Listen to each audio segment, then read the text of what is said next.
A clock that refused the hour, its silence more chilling than sound. Welcome to Eco Misteriosa. I'm your host, Urvella. Tell me where you're listening from in the comments. I love hearing from you. Now the story begins. It was on a raw November evening, with the wind worrying the window frames of Baker Street and the last of the daylight surrendered to the yellow glow of the lamps, that the singular matter of the clock which refused the hour was brought to us. Holmes had established himself upon the sofa in that posture of long-limbed indolence which concealed to the uninitiated the fine wire strain of his attention. He had drawn the bow across his violin, not for music but for thought, and allowed the instrument to mutter a thin, exploratory phrase when Mrs. Hudson's foot announced a visitor. "Before you admit him," Holmes murmured, "pray remove that smudge from your right cuff, Watson. You wiped at it with your handkerchief, which accounts for its unfortunate bloom. The culprit, however, is printer's ink of indifferent quality. You have been to Mortlake's little establishment in Wigmore Street." I passed the place, and pressed your card upon the counter. The impression of the sorts on the edge of the pasteboard remains, and the faint wood pulp dust is still upon your sleeve. I applaud the choice of a thicker stock. Your practice's notices will no longer curl at the corners. He smiled without looking at me, and the bow drew a whisper, as of a moth across the strings. "You will forgive me if I do not feel wholly grateful to the senses which render my privacy transparent," said I, when Mrs. Hudson opened the door and ushered in a gentleman whose very entrance brought with it the air of a household in confusion. He was of middle years, compactly built, and dressed in the sober fashion of a confidential manservant of rank. The brim of his hat had been bent by restless fingers. The collar of his coat bore a chalky scuff, as from a hurried encounter with a door. His face was sallow with fatigue, and a sort of strained propriety, as though his duty obliged him to stand upright while his nerves begged him to sit. He carried a dark travelling cloak upon his arm and a paper parcel close against his breast. "Mr. Sherlock Holmes?" he asked, though there could be no doubt of it, for his gaze went at once to the violin and the scattered monographs, and then to the Persian slipper upon the mantel, as if to assure himself that this was indeed the theatre of legend. "My friend Dr. Watson," said Holmes, laying the violin aside, "pray be seated. You come from a house where order has been upended. You have not slept, and you have ridden hard since 3 of the clock." The man's gloved hand tightened upon the parcel. "It is true, sir. I am Stephen Barnes, butler to Sir Saul Hatton of Hatton House, Lowndes Square. I beg your pardon for the hour and the state I am in. There has been an occurrence. The police." "Inspector Lestrade is at the house," said Barnes. He is not satisfied. I fear Sir Saul will not be satisfied either, unless I bring you." Holmes steepled his fingers and watched the man's throat move upon a swallow. "The nature of the occurrence?" "A death, Mr. Holmes, in Sir Saul's study. Mr. Oliver Devereux, the baronet's secretary, was found shot through the breast at 11:45 last night, or rather, we think it was then." "The trouble is the clock." "The clock," I repeated. Barnes glanced at me with the quick, respectful assessment of his kind. "Yes, Doctor. The great long-case clock in the study, which has stood by the west window since Sir Saul's father's time. It is a habit with Sir Saul to sit with the clock behind him, and for us all to regulate the household by it, for it has kept faithful time since before I entered service. But last night," he wetted his lips, "last night, when the minute hand reached the hour, it refused it. Not a stroke. 11 it had sounded fine and round. At 12 there was silence. We all heard the works move. We did not hear the hour. Holmes's lids half closed." "You all heard the works move?" "Who is we?" "Myself, Mrs. Agnew the housekeeper, Jennings the footman, and Miss Hatton." So Saul had not yet returned from the Savile. He was expected shortly before midnight. We were in the corridor because of the sound before it. There was a sort of bang, sir. "A pistol." Holmes's eyes opened. "At what precise moment did you hear this bang?" "Between the last chime of the 11 and the first that did not come," Barnes answered with misery. I looked to the clock and said, "That was odd," for the quarter had not yet struck. And then we stood listening for it, and then, I am a poor hand with time under fright, but I say true that at 12 she would not acknowledge it, and the door to the study was locked, and Mr. Devereux inside. That is how we found him, when Jennings fetched the key from Sir Saul's dressing room, Upon the carpet, between the desk and the hearth, the pistol on the turkey rug, and his blood. He swallowed again. "Begging your pardon." Holmes's long arm reached for the coal-scuttle poker, which he drew idly through his fingers as if it were some diabolist's wand. "A locked room, a clock that refuses the hour, and a gentleman shot within. It is a fairly arranged entertainment. Did Inspector Lestrade favour you with an immediate theory?" He said straightforwardly that Mr. Devereux had taken his own life. He had, it is true, been much pressed of late by certain debts, and there had been words with Sir Saul about a draft. But Mr. Devereux was a steady man, sir, and a churchgoer. Miss Hatton declared there must be some villainy in it, and that is where we stand. Miss Hatton being Sir Saul's daughter, Mr. Holmes, Miss Ada. She is of a strong mind. Holmes permitted himself the shadow of a smile. "So it appears. Why the distress over the clock, Barnes? You have not ridden from Lowndes Square because an old servant's heart is tender at the superstition of a silent bell." "It is because of the alibi, sir," said Barnes, clasping the parcel tighter. "Forgive me, I do not know the right word." Sir Saul returned at 12 precisely by his watch. Mr. Devereux's death must have occurred at the hour, we think, for we heard that first sound, which could have been the shot, and then we waited for the clock. But there is one other, a gentleman who dined with Sir Saul and came back with him to fetch a portfolio he had left. Mr. Felix Markham, of Markham and Low at Lombard Street. He says he swears that he heard no chime as they came in, and that it was midnight by his pocket chronometer. He says also that if the clock had struck, he would have heard it, and so Sir Saul was not within earshot of the study when the shot was fired, for it must have been earlier. He insists upon the police accepting the time, and Lestrade shrugs and says that if a man means to die, he may stop a clock, and that is the end of it.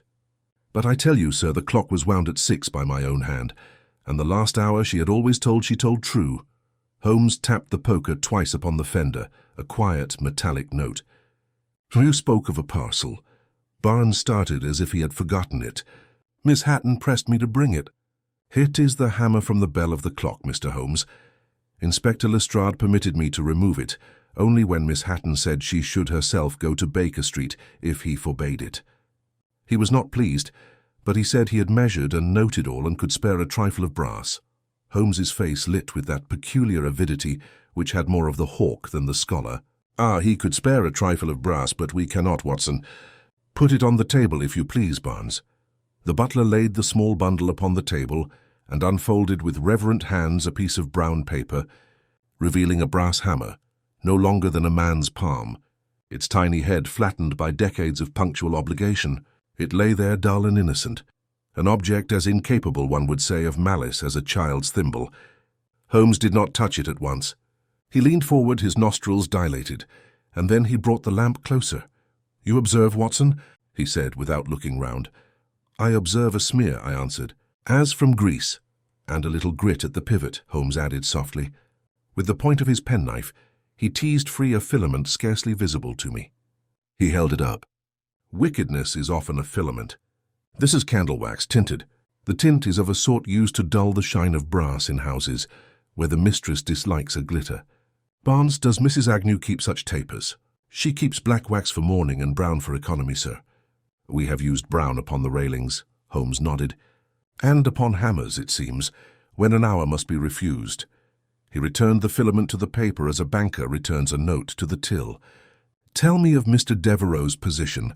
A confidential secretary may hold a baronet's purse strings or his secrets, or both." Barnes, encouraged, sketched a picture of the dead man which, if it tempted sympathy, did not in my mind wholly exclude weakness. Devereux had come to Hatton House 2 years past with letters from a member known to Sir Saul. He had the calm gait of a trustworthy man, but the eyes of one who estimates the worth of a room before he enters it. He had of late borrowed small sums, and there had been mention of a lady whose milliner's bill had come uncomfortably to Sir Saul's attention. "And Mr. Felix Markham?" asked Holmes. "A gentleman of banking, sir. I would not presume further. He is a frequent caller. He and Sir Saul share an interest in a Peruvian scheme. Guano or rails, I cannot say." Holmes's mouth tightened. "Guano or rails will answer for much of the city's present virtue." "You have done well, Barnes. Return now and tell Miss Hatton that we will attend at Hatton House within the hour." Barnes rose at once, relief and anxiety struggling oddly upon his features. "You will come, then." "Thank God." "Sir, Mr. Holmes, there is another matter Miss Hatton charged me to mention." There was a scrap of paper under Mr. Devereux's hand. The inspector took it away. He said it was nothing. It had upon it only 3 words: "Before the hour." Holmes's eyes flicked to the little brass hammer as though it had spoken at last. "Before the hour," he repeated, and his voice had that lower chord I had learned to recognize when a puzzle set its hooks in him. "Yes, Barnes. Tell Miss Hatton that we are at her service, and tell Inspector Lestrade that if he spares us no more brass, he shall at least spare us his impatience." When the door had closed upon our visitor and his quick, penitent step had gone down to the street, Holmes took up the hammer delicately and set it against his knuckle, striking once with his forefinger so that it gave a faint papery tick. "Watson," said he, "men lie from vanity, from fear and from profit. Clocks lie only when compelled. Lestrade believes in a man's despair. Miss Hatton in a man's innocence. Mr. Markham in his chronometer. I believe in that little head of brass. Bring your coat. London has the look of a city that means to hide a fact, and I should not like to disappoint it." Lowndes Square lay in a hush of rain that polished the curbstones and blurred the gas lamps into aureoles. As our cab drew up before Hatton House, a constable moved to the step and, recognizing Holmes, stood aside with a stiffness that was half deference, half relief. Within, the hall betrayed the disorder Barnes had carried into our sitting room. A shawl forgotten upon a chair back, a pair of damp galoshes set awry, and on a console a silver salver bearing visiting cards out of their usual fan. We were received by a young lady whose self-command could not wholly master the pallor about her mouth. Miss Ada Hatton had that clear, candid gaze which, when once fixed upon Holmes, seemed to rest there as upon the only stable object in a tottering room. "You are very good to come. Mr. Holmes, Inspector Lestrade is upstairs. He has been kind, but—" She checked herself. "You shall see." "I shall see and I shall listen," Holmes returned, with a little bow which, for all its brevity, conveyed assurance. "This is my friend Dr. Watson. You have suffered a shock. If you would suffer us to begin in the study." She led us along a corridor, Barnes following at a respectful distance. The house smelt faintly of beeswax and wet wool. On the oilcloth, we passed the dull, muddy crescent of a boot mark already drying at the heel. Holmes's stick hovered over it and then moved on. As a bee takes note of a flower it means to revisit. The study door stood open with a constable just within. Lestrade, compact and wiry, was bent over the desk with his back to us, his hands in his pockets, his head on one side as though he were listening to a tune that annoyed him. He straightened, greeted us with a jerk of the chin, and thrust his hands deeper into his coat. "So you're here, Mr. Holmes. I suppose Miss Hatton thought the hammer wasn't enough of a trophy to take to Baker Street." "The hammer was instructive," Holmes replied lightly. "Pray do not deprive me of your own share of instruction." "Where was the body?" Lestrade pointed to a chalk outline upon the turkey rug, between the hearth and the desk. The air in the room was heavy with the ghost of smoke and the faintly metallic tang one associates with a surgeon's tray. Upon the desk lay a leather portfolio, secured by a strap, with the city's dust ground into its edges. The west window looked to the square. Upon its inner sill, the rain had flung a fine grit of soot where someone had lately drawn the blind. Holmes passed at once to the long case clock, which stood a little proud of the wall, as if to proclaim its authority. He opened the small glass door, drew forth the pendulum an inch, and listened. The beat was even, the motion true. He surveyed the bell and the spot where the removed hammer should have hung, glanced at a tiny brass stop behind the bell, and ran his forefinger along the rim. When he turned the finger to the light, there was upon it the faintest smear. "Brown," he murmured, "a domestic shade. And here, 2 flecks on the case moulding." He plucked them off with a penknife, the point of which he wiped upon his cuff. To Lestrade's visible irritation, "You'll find I have eyes in my head too," the inspector said. "There's wax, yes. If a man meant to stop the chime, he might daub the hammer or prop it with a bit. He might also be a man in such a temper or despair that he'd try any contrivance." Holmes's glance drifted from the clock to the hearth. The grate had been raked within the hour, but a few grey petals of ash had escaped the brush and lodged in the scroll of the fender. He touched them. They held their shape. "Not this hour," he said softly. "Earlier. Barnes, at what time do you rake this grate?" Each morning, sir, after 9, and last night. I did not touch it, Mr. Holmes. Holmes knelt. From between the hearth tiles he coaxed the charred corner of some paper, a half-inch triangle bearing no writing, but edged with a line of blue as from a ledger page. He slipped it into his pocket-book with a nod to me, and rose to the pistol which had been laid upon a side table. It was a small revolver of a cheap Continental make, its barrel scorched and its cylinder showing a single spent chamber. "The weapon belonged to Mr. Devereux?" Holmes asked. "To Sir Saul," Lestrade answered. "Kept unloaded in that drawer key in the desk. We found it on the rug, by the right hand. Powder blackened the waistcoat. The shirt was scorched. No sign of a struggle. Door locked on the inside. The key was in Sir Saul's dressing room. He says the study key is always hung there when the room is empty." Holmes's lip twitched. "When the room is empty, and yet the key was there and Mr. Devereux within. Curious tidiness in a dead man." He turned to Miss Hatton. "Forgive me, these are brutal necessities. Mr. Devereux was of steady habit?" She met his gaze. "Steady, yes, proud. He would die before he confessed to a fault. But despair? No, Mr. Holmes, I do not believe it. Nor do I, yet belief is a poor advocate." He moved to the desk. "Inspector, you have the note that lay under the hand." Lestrade produced a paper from his pocket-book. It bore the words in a neat but hurried hand, "Before the hour." "Found under his palm," Lestrade said. "Which says to me, Mr. Holmes, that the poor devil scribbled it and then did the deed before the stroke. He muffled the clock so he'd not hear it, or to prevent the stroke being heard and the alarm raised. We know there was a sound a little before 12. The household heard it. Sir Saul arrives at 12 by his watch with Mr. Markham to vouch. The rest is simple enough."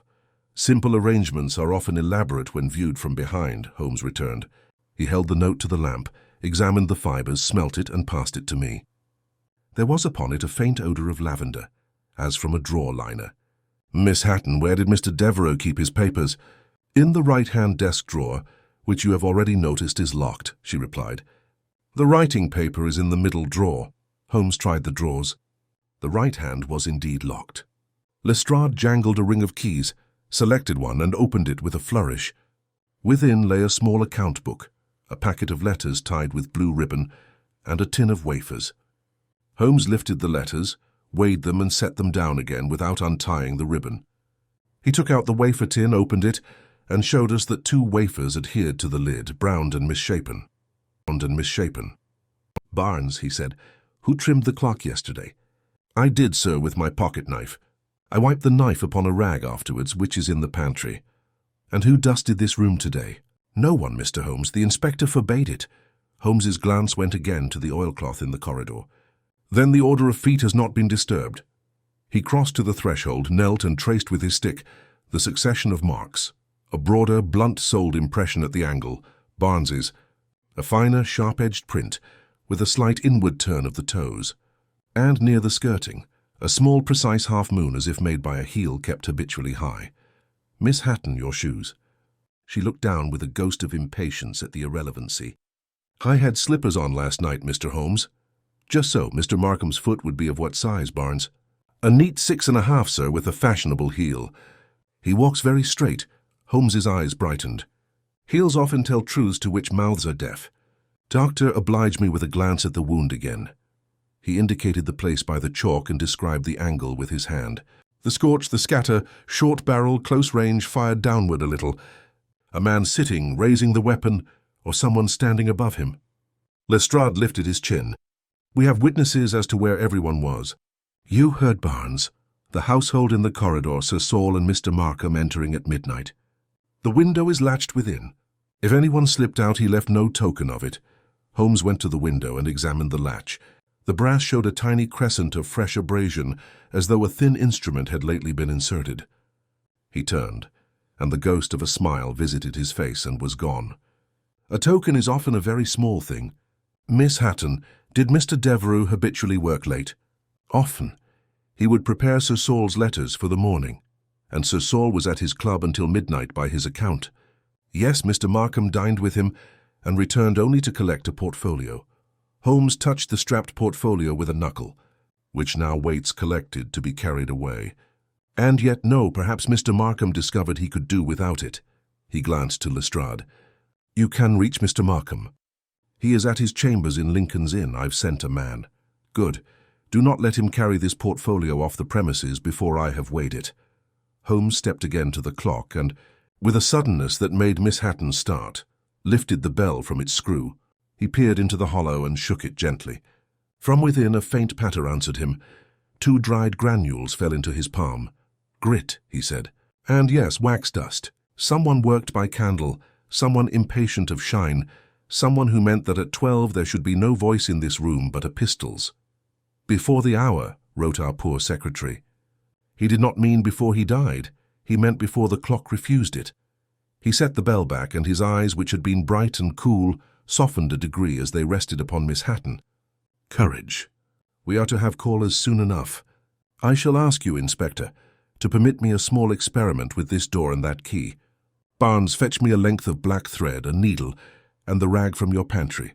Doctor, do you observe the soot upon the blind cord? It will not do to accept midnight upon hearsay, merely because 12 did not announce itself. I propose to make the room tell us when it ceased to speak.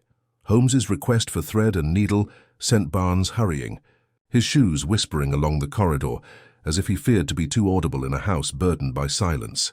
Miss Hatton stood very straight, her hand lightly resting on the desk, her gaze fixed on the clock with a mixture of defiance and dread, as though that stubborn machine had betrayed her.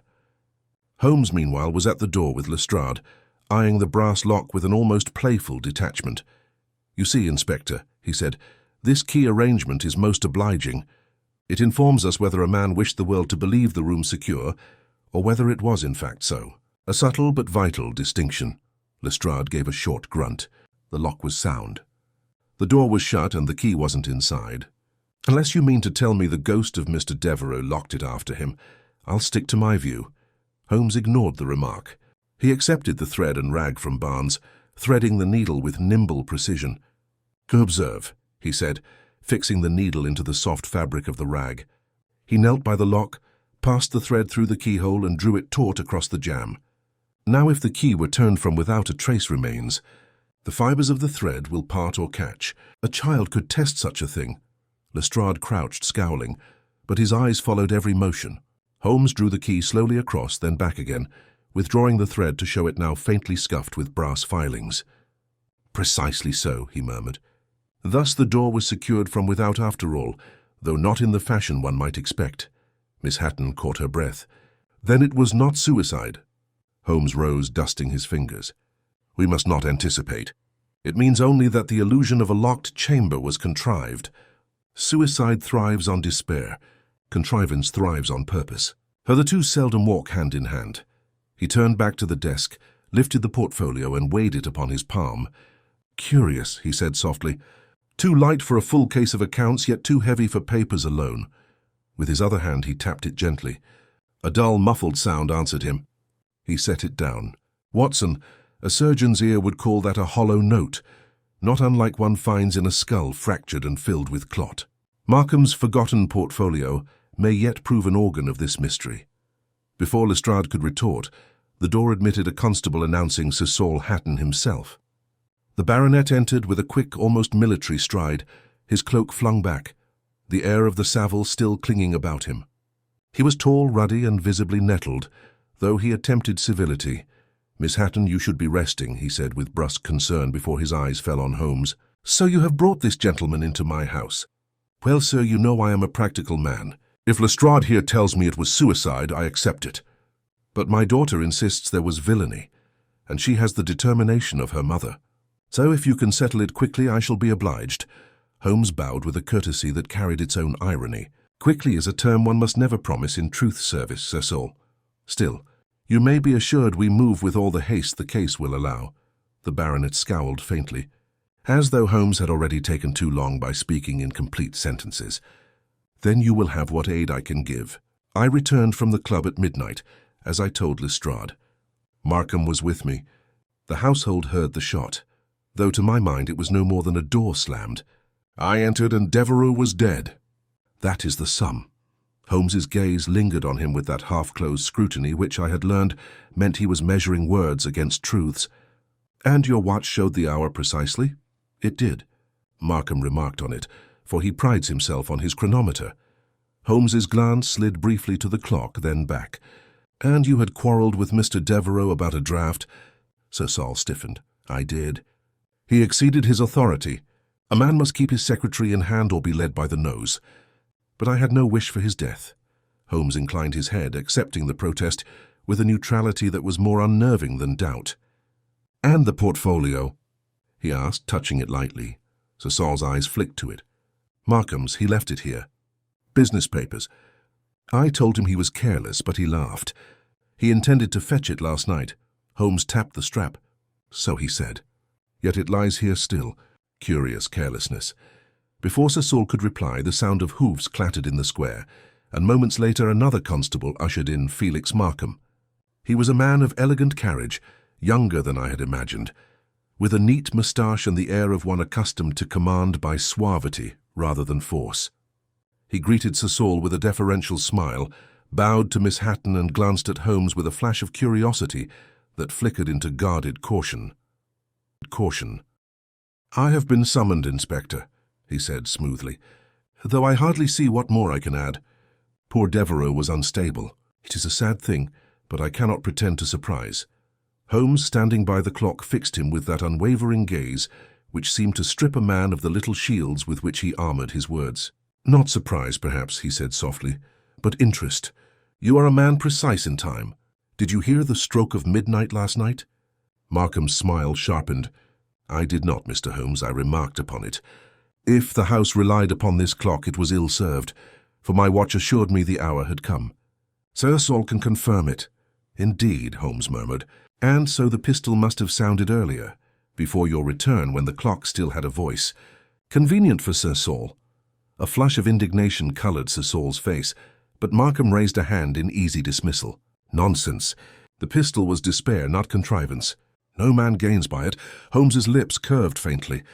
"On the contrary, Mr. Markham, men have been known to gain very much indeed by despair when it belongs to another. We shall see."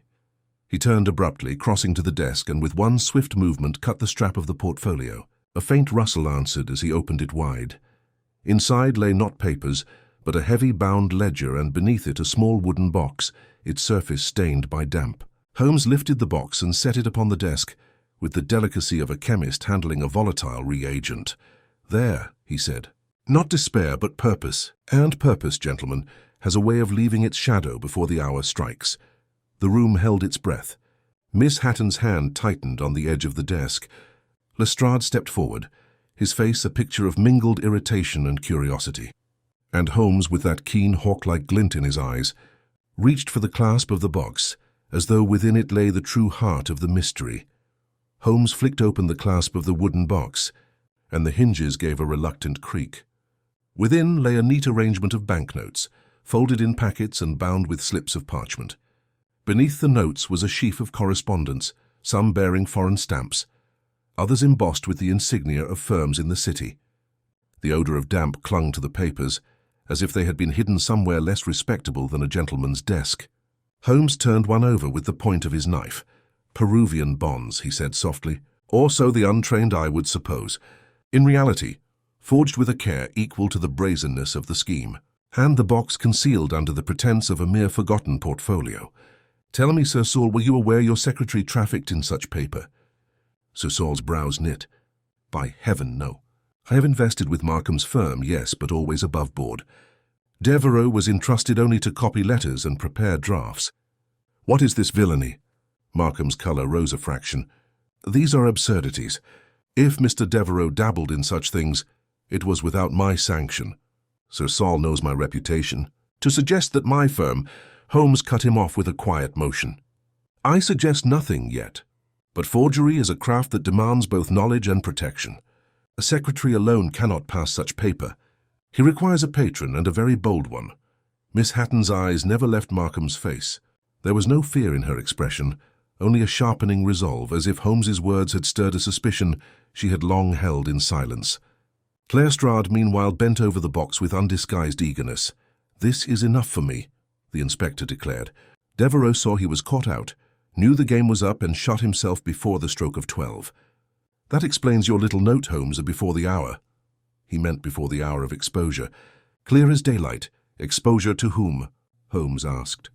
His voice was low, but it carried a weight that checked even Lestrade's impatience. To Sir Saul?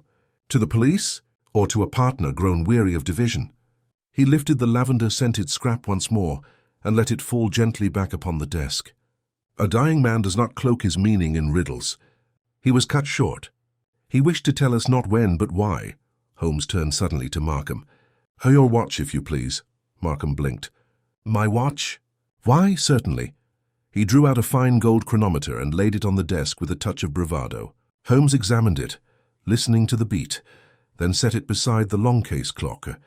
It gains precisely 3 minutes upon the hour, he remarked.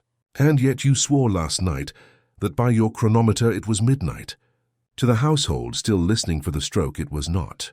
The clock refused it, but the minute had not yet passed. A convenient discrepancy, Mr. Markham, too convenient. Markham's composure faltered. I imply that you returned not merely for a portfolio, but to assure yourself of silence. The hammer was stopped, the chime withheld so that your tale of midnight should pass unchallenged. Sir Saul could not be suspected if no hour was sounded.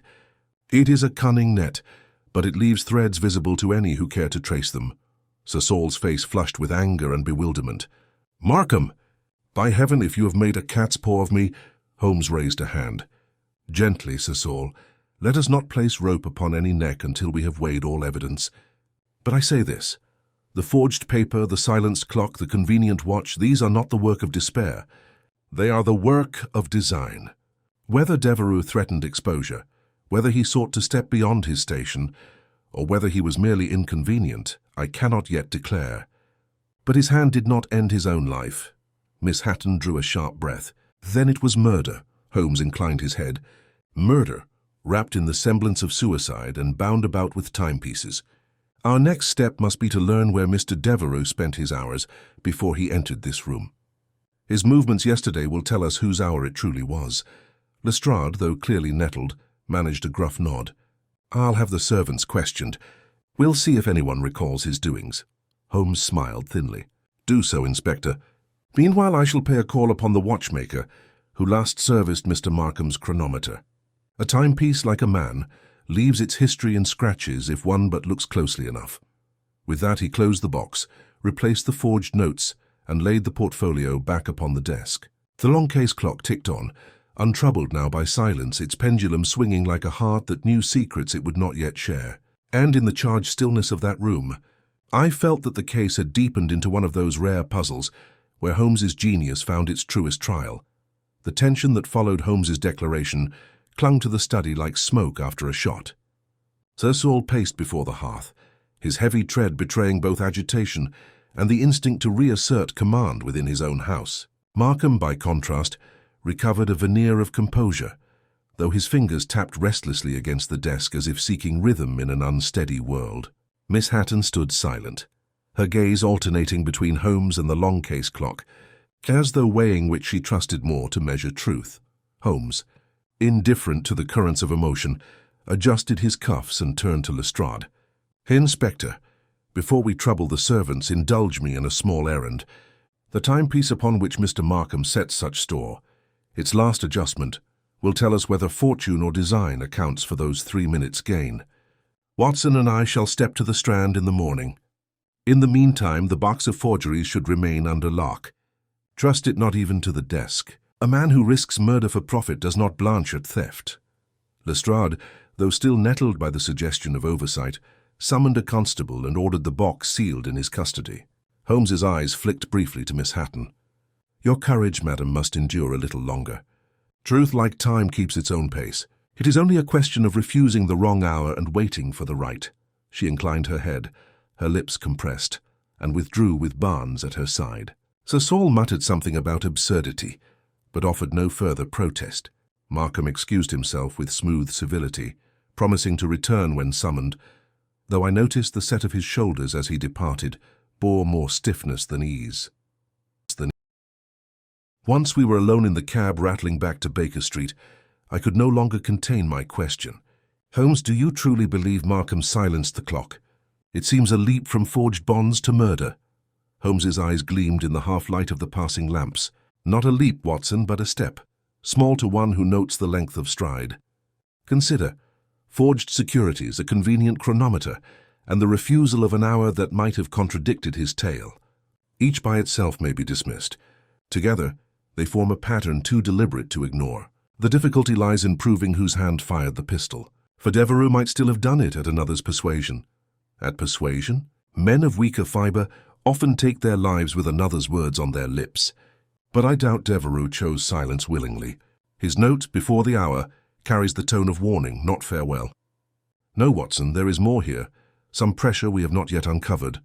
We reached Baker Street, where Holmes at once set about examining the fragment of charred paper he had rescued from the hearth. By lamplight he teased it gently between glass slides, then peered through his lens. "As I suspected," he murmured, "a ledger's leaf." The ruled blue line, the faint impression of figures. Devereux attempted to destroy something too hastily. When a man burns a page, Watson, it is because the truth lies in ink. Before I could inquire further, he swept the slides into an envelope and secured it in his drawer. Tomorrow we visit the watchmaker, and afterward perhaps the offices of Markham and Lowe. For now let us sleep, though I doubt the city will rest easily, while one clock refuses its duty. The following morning dawned grey but brisk. We walked along the Strand until Holmes halted before a narrow shop, whose window glittered with watches and small brass instruments. Inside, the air smelt of oil and polish. A bent, white-haired man looked up from his bench. "Mr. Egan," Holmes greeted him. "I believe this chronometer passed through your hands." He set Markham's watch upon the counter. The watchmaker adjusted his spectacles, opened the case with a practiced flick, and peered inside. "Yes, indeed, sir. Serviced it last month. A fine piece, though." He hesitated, then looked again, "though someone has meddled since. The regulator arm is nudged ever so slightly. Gains 3 minutes in the hour.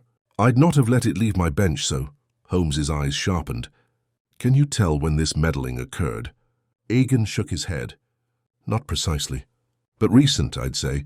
The oil on the balance still holds fresh. Whoever did it wanted time to run fast." Holmes closed the case, thanked the man, and steered me back into the street with the suppressed triumph of a hunter who has glimpsed his quarry's track. "There, Watson. The chronometer was falsified." Markham's certainty of midnight was a lie dressed as precision. He sought to bind Sir Saul with a clock of his own making. "Then Markham is guilty beyond question," I exclaimed. Holmes raised a hand. "Beyond question is a phrase to be avoided until one has looked under every stone. Markham gains by Devereux's silence, yes. But Sir Saul's anger, Devereux's debts and the hidden box complicate the pattern. We must see what Markham's firm hides behind its polished door." That afternoon found us in Lombard Street, the heart of the city. The offices of Markham and Lowe stood among their rivals, their brass plate gleaming, their clerks brisk at the entrance.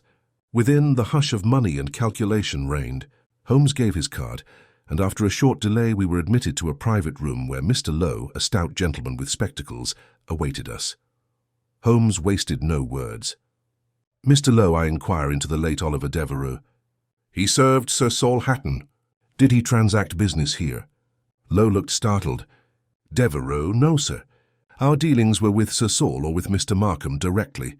I saw the secretary on occasion, but he had no authority." Holmes's gaze flickered. "Yet a box of forged Peruvian bonds was found at Hatton House, concealed in a portfolio said to belong to your firm." Lowe's spectacles trembled upon his nose. "Forged? Impossible. Our reputation. Mr. Holmes, I swear it cannot be. If such papers exist, they were never issued here." Holmes inclined his head gravely. "Then either your partner has deceived you, or another has used his name. Which do you prefer?" Lowe's face drained of colour. "Mr. Markham manages the foreign schemes." I trusted. Good heavens. "You must not. Our clients—" He broke off, pressing a handkerchief to his brow. Holmes's expression softened, though his voice remained precise. "Fear not, sir. Truth can be kept quieter than scandal, if it is pursued swiftly. Pray say nothing of this to your partner. Leave that to me. Come, Watson." Back in the bustling street, Holmes drew a long breath. "So Markham conducts schemes his partner knows nothing of. Devereux perhaps stumbled upon them. A man who discovers he is used as a tool of fraud may demand a price or seek to betray. That, Watson, is when pistols are fired and clocks are silenced." I looked at him, struck by the clarity of his reasoning, and yet aware that the circle of suspects had not narrowed but widened. For if Devereux had threatened exposure, then both Markham and Sir Saul had reason to dread him. Holmes, however, walked swiftly, his face set in that hawk-like intensity that foretold some decisive move. "Tonight," he said, "we return to Hatton House. I have one small experiment left for the clock. When it speaks, Watson, it shall tell us not only the hour, but the hand that tried to silence it." The lamps were already lit in Lowndes Square when our cab turned in again that evening, and the rain of the morning had given way to a still, heavy mist that clung about the iron railings like gauze. The constable at the door, recognizing us, admitted Holmes without question, and we were ushered once more to the study. Miss Hatton awaited us there, a book unopened upon her lap, her posture betraying the long hours of strain. She rose at our entrance, and relief softened her grave expression. "You have discovered something," she said, though it was less a question than a certainty drawn from Holmes's bearing. "Only that time is an obedient servant to those who know how to command it," Holmes replied, "and that your clock has more to say than it was permitted last night." Lestrade stood by the desk, his arms folded, his manner half defiant, half weary. "I trust you've not brought more riddles, Holmes. I've had the servants question till their tongues are dry. Each tells the same tale. Devereux shut himself in after 10. None saw him again till the door was forced. Nothing in that to shake my view. Nothing except the facts," Holmes answered calmly. "But let us hear the clock speak for itself. Barnes, if you will fetch me the rag you used upon your knife yesterday." The butler, puzzled, produced it from his pocket, where Holmes had asked him earlier to keep it safe. Holmes took from his case a small vial of chalk dust and sprinkled a thin layer across the rag. He then tied the rag about the clock's hammer with the same thread and needle arrangement he had demonstrated before. "Now, Inspector, we shall let the clock strike." "Doctor, note carefully the sound." He adjusted the hands to the hour, released the mechanism, and we waited. The works moved, the pendulum ticked, yet when the moment came, the bell gave forth only the faintest muffled thud, barely audible. Holmes removed the rag and held it up. The chalk was smudged in a clear crescent where the hammer had struck, yet no true sound had carried. "Thus," he said, "a man could allow the mechanism to move, the works to be heard, and yet the hour to be refused. And when the rag is removed, all seems in order again. Neat, is it not?" Miss Hatton drew a sharp breath. Then it was deliberate. "Someone wished us to hear the works, yet not the stroke." "Precisely. And the someone must have had both access and foresight." Holmes turned to Lestrade. "Your suicide theory does not account for this contrivance. A desperate man does not waste moments weaving a device to deceive the household. But one who wished to mask the true time of death would take such pains." Lestrade muttered, but could not deny the force of the demonstration. Holmes meanwhile examined the soot-darkened cord of the blind once more, and then the latch of the window. "There is yet another matter. This latch shows recent abrasion.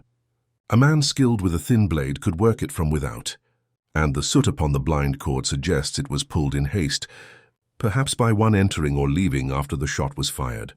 Sir Saul, who had come in during the experiment, and stood now with thunderclouds upon his brow, exclaimed hotly, 'Then you accuse an intruder? Rubbish! No one could pass the square without being seen.' Holmes regarded him with cool detachment. "Not rubbish, Sir Saul, possibility. Whether intruder or accomplice, the point is that Mr. Devereux was not alone in this room until he lay dead. And if the latch tells true, then someone ensured their escape was noiseless and unseen. It remains to ask who had reason to contrive such things.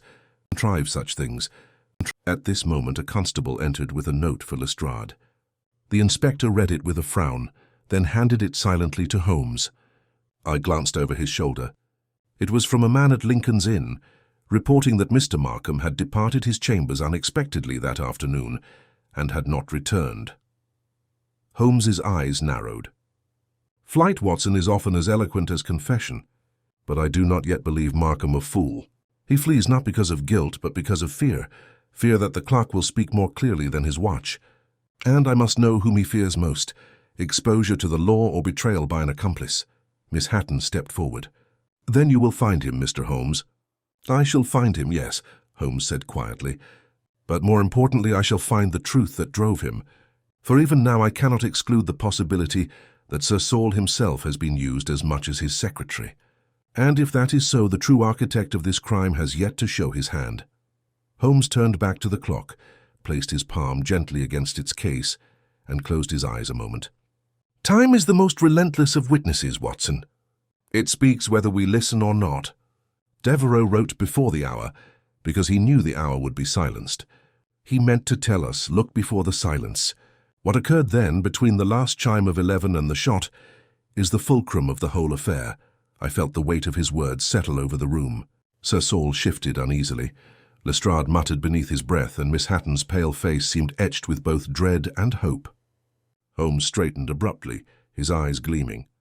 "Inspector, double your watch upon Markham's chambers. He will attempt to recover what lies in that box of bonds, or to destroy what remains of Devereux's papers.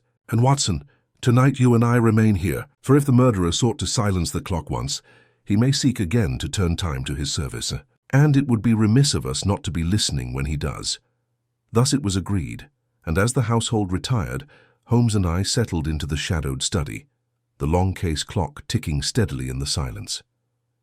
The great city beyond seemed to hold its breath, and in that dim chamber, with the faint glimmer of the lamp on brass and glass, I knew we waited not merely for the hour to strike, but for truth itself to break the silence. The house lay hushed about us, the steady tick of the clock marking the long intervals between faint creaks of settling timbers and the occasional distant tread of a constable upon the flagged pavement outside.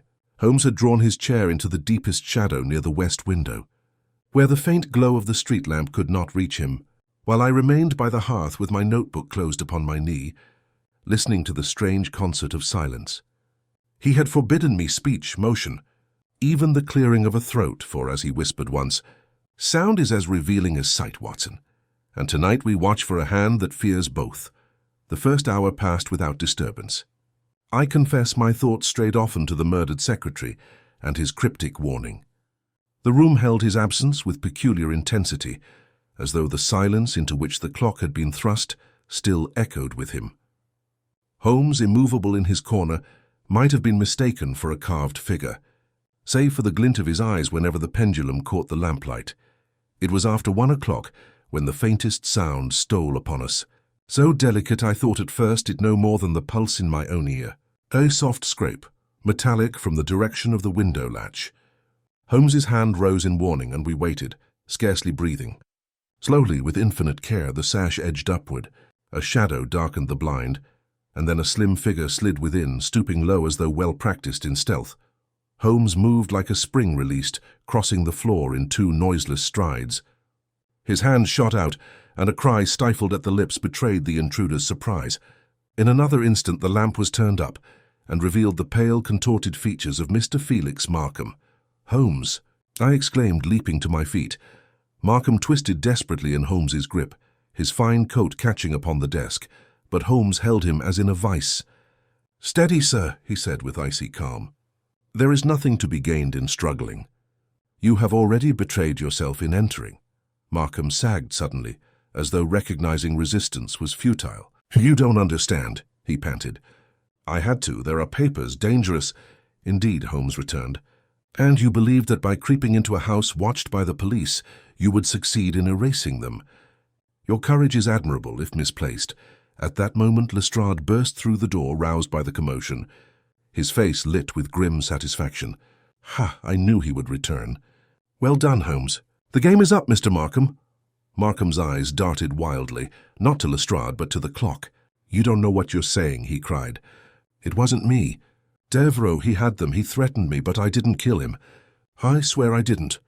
Holmes regarded him with that searching gaze which seemed to pierce skin and bone. "Your words may be true, Mr. Markham, yet your deeds have a darker color. You tampered with your watch, silenced the stroke, and sought to cloak the true hour. You knew of the forged securities. Such knowledge damns you, unless you can show whose profit outweighed your own." Markham's composure cracked. He drew a shaking hand across his brow. "You cannot understand. Saul knew. He forced me into it. Devereux found out. He meant to expose us both. I only sought to buy silence. When I left him, he was alive." Sir Saul's name, spoken with such vehemence, brought a stillness sharper than any cry. Lestrade's brows furrowed, and he shot Holmes a questioning glance. But Holmes did not answer at once. He released Markham into Lestrade's custody, then turned with measured steps to the clock. "Before the hour," he murmured again, his long fingers resting upon the case. The words of a man who meant to speak but was prevented. Devereux's death was not merely timed, it was staged. Markham, you sought to shield yourself, but you are no murderer. You crept here tonight to destroy evidence, not to cover blood upon your hands, he wheeled suddenly.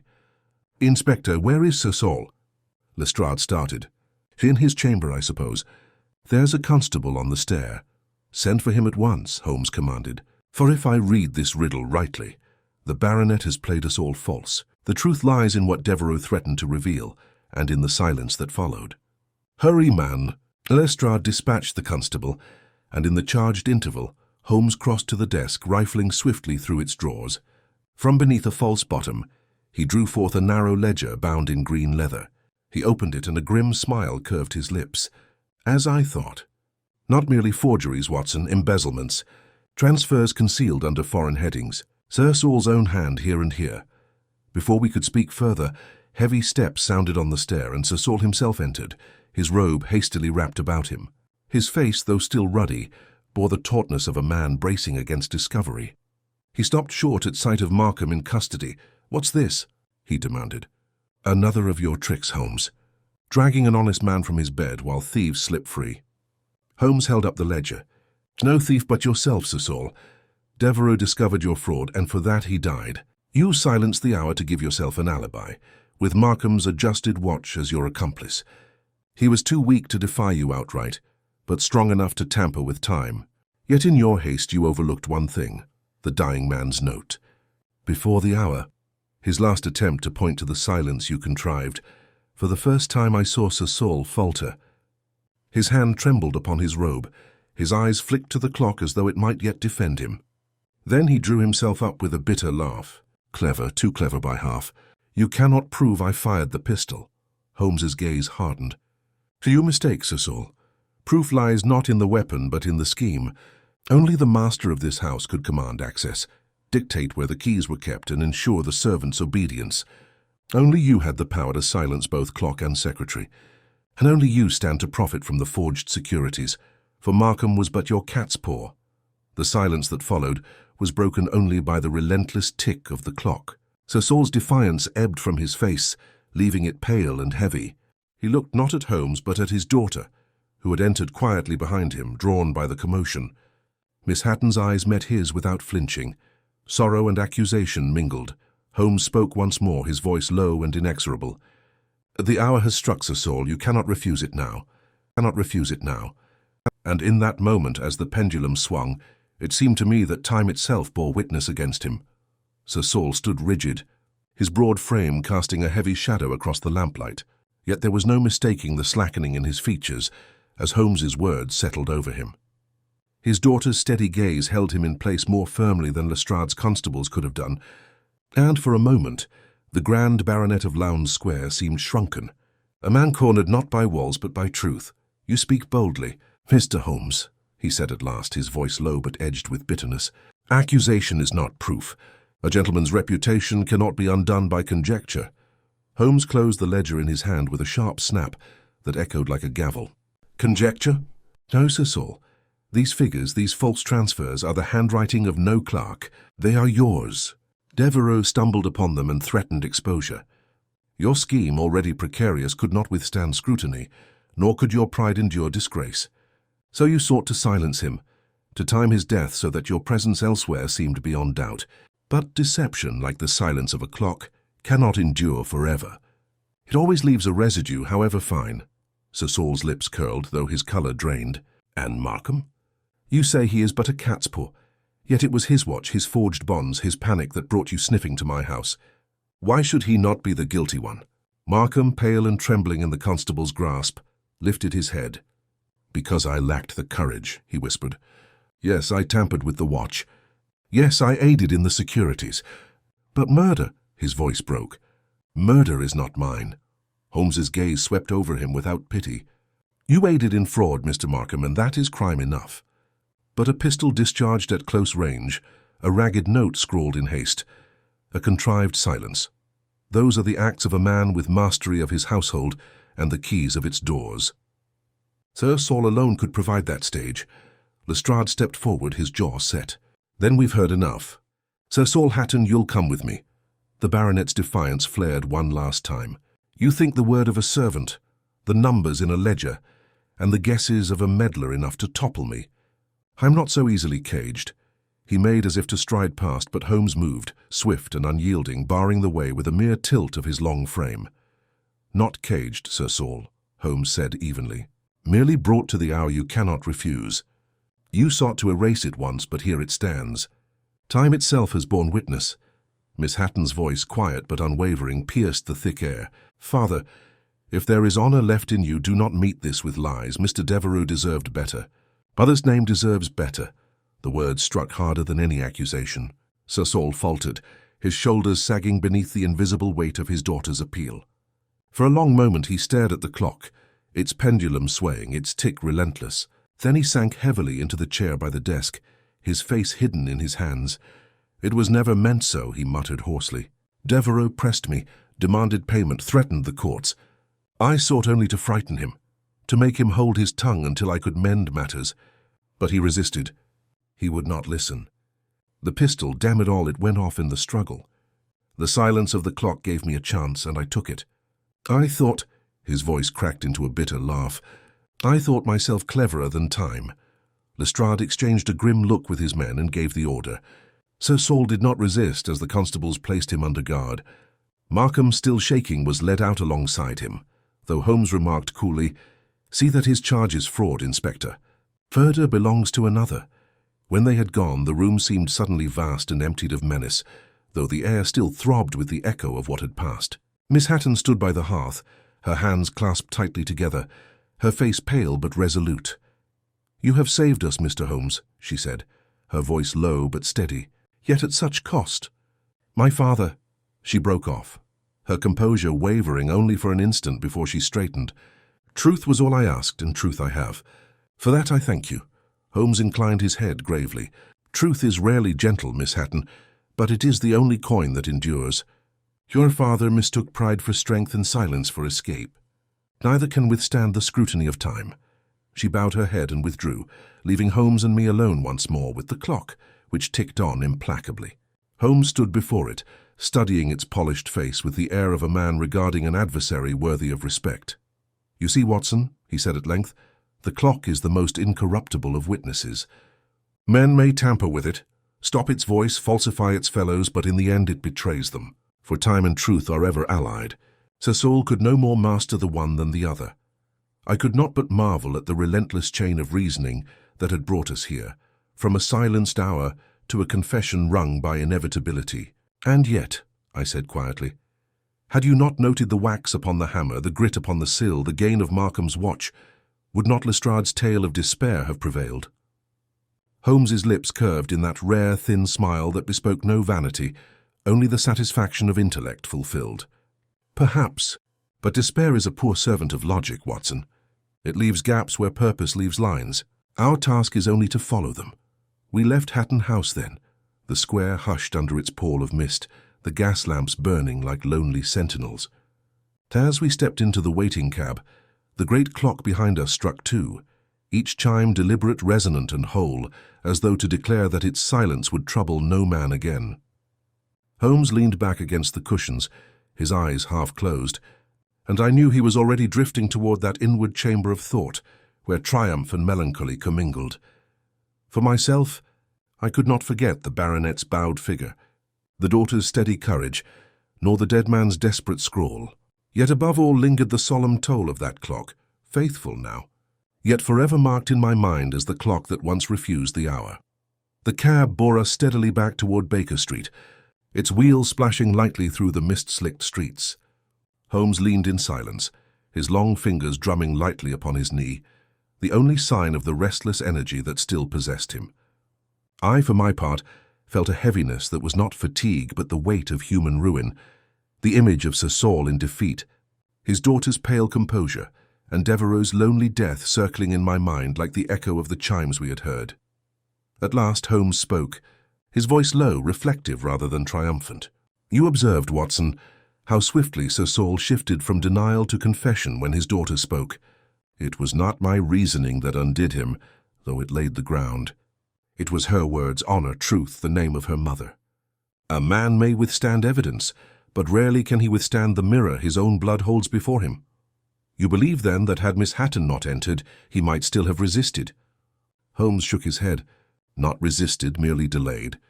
The clock had already condemned him. It is one thing to silence brass and pendulum, another to erase a dying man's note. The residue of wax upon the hammer, the chalked rags experiment, the abrasion upon the latch, all these formed a net too fine for him to wriggle free. His surrender was inevitable, but her presence lent it the character of tragedy rather than mere defeat. The cab jolted, and I watched the fog drift across the lamps, my thoughts unsettled. "And Markham?" I asked. "Do you hold him blameless?" Holmes's lips tightened. "Hardly. He is guilty of fraud, of cowardice, of attempting to mislead justice. Yet his hands bear no powder, his soul no shot. He tampered with time, but not with life. In law he will answer for forgery and conspiracy. In conscience, I suspect, he will bear heavier chains. Weak men are often punished more cruelly by their own weakness than the gallows could contrive." We arrived at Baker Street close upon 3. The fire was kindled afresh by Mrs. Hudson's diligence, and the warmth of the familiar room enfolded us as we cast off our damp coats.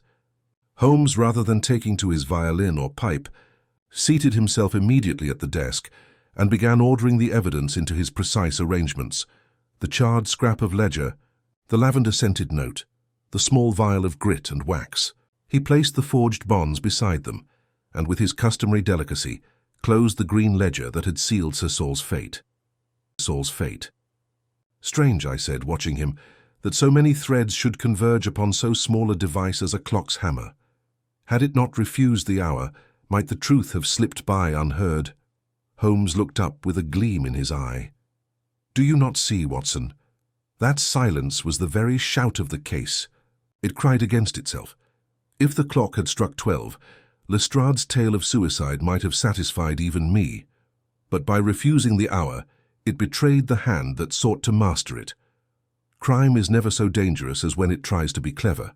A blunt blow, a crude theft, these may elude justice by chance, but the moment cunning enters, so too does error, for nature abhors disguise. In trying to outwit time, Sir Saul merely placed himself in its power. I could not help but admire the clarity of his logic, though I felt the melancholy of it also. Then the case is concluded. Holmes's fingers lingered upon the dying man's note. Concluded in form, yes. Devereux's body will be laid to rest. Markham will answer in the courts. Sir Saul will face disgrace and trial. Yet conclusion is not always satisfaction. What remains with me is the thought of a man scribbling 3 desperate words, knowing his minutes were numbered. He wrote them for us, Watson. For me, for you, for anyone who would heed. That is a burden not easily set aside. The fire crackled softly. Outside, the fog pressed its grey face against the panes, as if even the city wished to peer into the mysteries resolved within. Holmes leaned back at last, lighting his pipe, the blue smoke curling about his sharp features. "Still, we must not indulge too much in sentiment. The world will present us with another problem soon enough, and time, however silent, never ceases to move." I smiled faintly at his words, though my heart remained stirred. "And yet, Holmes, there is something profoundly human in this case. A man undone not by the weight of law alone, but by the steady measure of time and the unwavering eyes of his daughter. It is not often that justice and tragedy walk so hand in hand." Holmes inclined his head, a rare gentleness in his expression. "Well said, Watson. You remind me that behind every cipher and clue lies a pulse, a heart that once beat as ours does. It is the physician in you, and perhaps the man, that sees this. For myself, I must remain the instrument. It is enough that I hear the pattern." The clock upon our mantel struck the half-hour, its chime clear and resonant, and I could not help but think of its cousin in Lowndes Square, and how its silence had spoken more loudly than any bell. Holmes, watching the smoke rise from his pipe, seemed to hear the same echo, for he said softly, almost to himself, "Time refused him, but truth did not." And with that, the room fell quiet, save for the steady tick of our own faithful timepiece, and I knew the case of the clock that refused the hour would linger long in both our memories. The following days passed in a curious quietude in the quay. Clamour of the city muted for us beneath the shadow of what had unfolded in Lowndes Square. Newspapers carried only fragments of the affair, speculation on the sudden arrest of a baronet, whispers of financial impropriety, a column or two on the tragic death of his secretary. The true intricacies, the silenced hour, the falsified watch, the desperate note scrawled in lavender-scented paper, these were known only to ourselves, Lestrade, and the few constables who had borne witness. Holmes, as ever, shunned publicity, content that the machinery of justice would grind forward without embellishment. On the morning of the third day, I found him bent over his chemical table, a small glass slide beneath the microscope. He had been at it since dawn, his breakfast untouched, the smoke of his pipe wreathing upward in lazy coils. I ventured a question, but he silenced me with a raised finger, peering intently before straightening at last with a satisfied air. "The final thread, Watson," he said. "The scrap of charred ledger from the grate. I suspected, but now I know. These faint imprints, sums in Devereux's own hand. He was copying Sir Saul's figures, no doubt for evidence. He burned it only when he realized discovery was upon him. His last act was to preserve a fragment, enough, when pieced with the note, to expose his master. He wrote not for himself, but for us. His warning was his testament." I felt a pang at the thought of the dead man's hurried scrawl, his attempt to anchor truth against the tide that was rising over him. "And it reached its mark," I said quietly, though too late to save him. Holmes closed the slide box and set it aside with uncharacteristic care. "Justice seldom restores the dead, Watson. At best it prevents more deaths. Markham's schemes would have ruined many. Sir Saul's fraud, had it gone unchecked, might have toppled half a dozen respectable houses. Devereux's silence would have been golden to them. His death was intended to purchase it. Instead, it unlocked their undoing." That afternoon brought Lestrade to Baker Street, wearier than when I had last seen him, but with a spark of satisfaction in his eye. He gave Holmes a curt nod, the closest he came to deference. "You'll be glad to know, Mr. Holmes, that Sir Saul has made a full confession.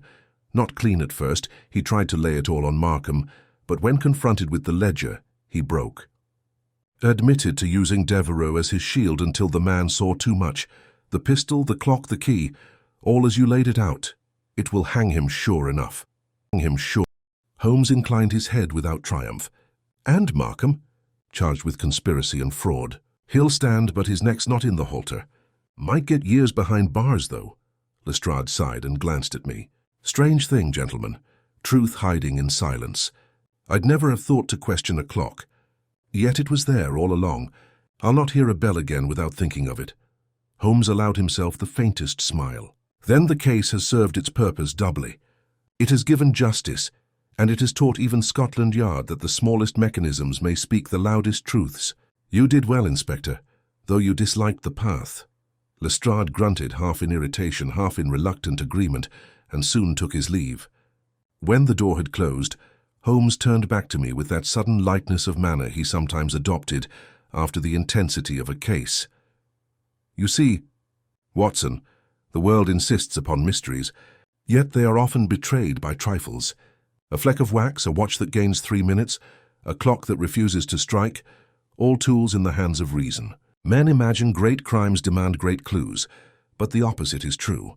Complexity conceals itself in simplicity." His words stayed with me as I set about recording the affair in my notes. For once I resolved to include every detail, even the smallest, lest I too be accused of overlooking what mattered most. As I wrote, I found my mind wandering to Miss Hatton. I wondered what thoughts filled her quiet hours now that her father faced disgrace and death. Yet I remembered the resolve in her eyes, the way she had spoken of honor. I felt she would endure, though the burden would be heavy. That evening Holmes took up his violin. The strains filled our sitting room with a melancholy sweetness that seemed to echo the tolling of a bell. I thought of Devereux, of his scribbled words, and of Sir Saul's bitter laugh when he confessed he thought himself cleverer than time. And as Holmes played, I realized that what haunted me most was not the crime itself, but the silence that had revealed it, the silence of a clock that should have spoken.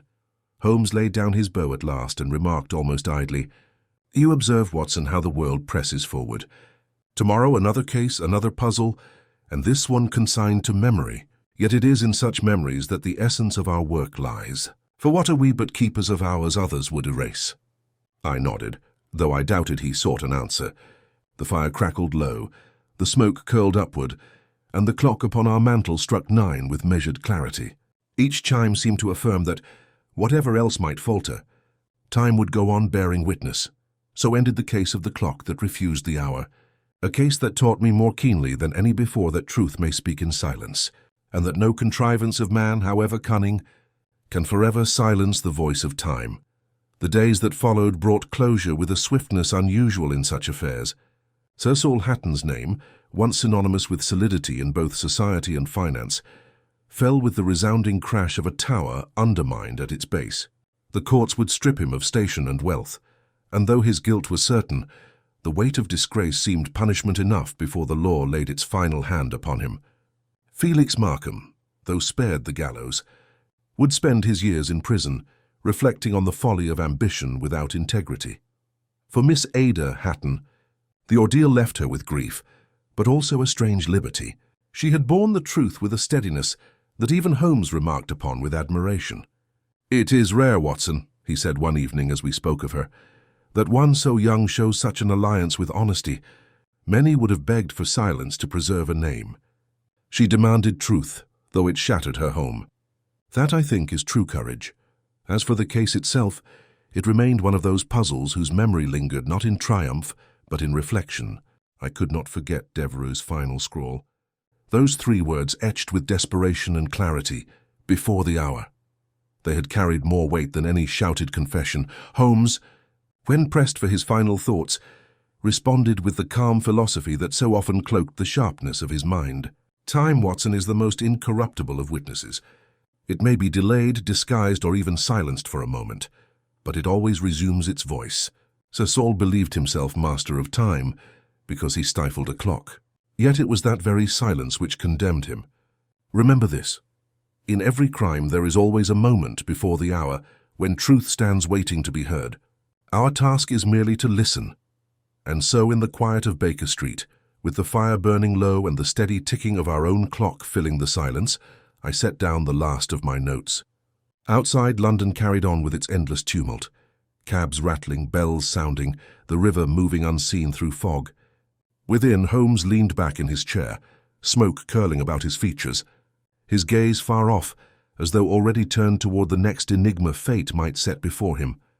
Thus ended the affair of the clock that refused the hour, leaving me with the abiding sense that the truest revelations are not always the loudest, but often those that come in silence, steady as the pendulum, patient as time itself. Patient